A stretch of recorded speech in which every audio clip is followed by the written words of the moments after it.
తెలంగాణకి ఏమి ఇవ్వలేదు అంటూ కాంగ్రెస్ వాళ్ళు విమర్శిస్తుంటే అసలు లెక్క చూడండి. కేంద్ర పన్నులో తెలంగాణకి 26,216 కోట్ల రూపాయలు వాటా లభించబోతుంది. అందులో ఆదాయ పన్ను 9,066 కోట్లు, కార్పొరేషన్ పన్ను 7,872 కోట్లు, కేంద్ర జీఎస్టీ 7,832 కోట్లు, కస్టమ్స్ 1,157 కోట్లు, ఎక్సైజ్ డ్యూటీ 243 కోట్లు, సర్వీస్ ట్యాక్స్ 0.86 కోట్లు, ఇతర పన్నులు 43.09 కోట్లునే. ఈ మేరకు 2024-25 బడ్జెట్ ప్రతిపాదనలో క్లియర్గా ఉంది. అది చదవాల వీళ్ళు. ఇది నెంబర్ 1.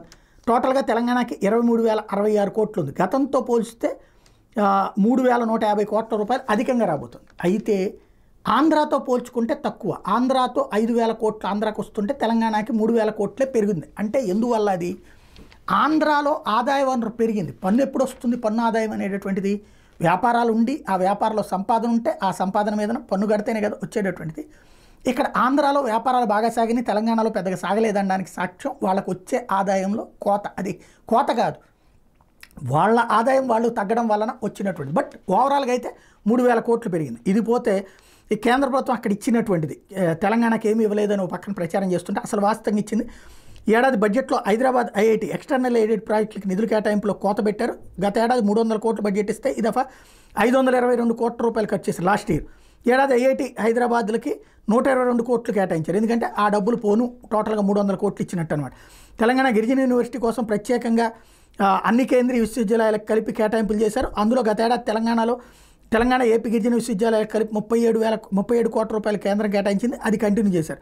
హైదరాబాద్లో national institute of rural development and పంచాయతీరాజ్కి గత ఏడాది 115 కోట్లు ఇస్తే ఈ ఏడాది 10.84 కోట్లు ఇచ్చారు. అది అక్కడ పని చేయకపోవడం వల్ల.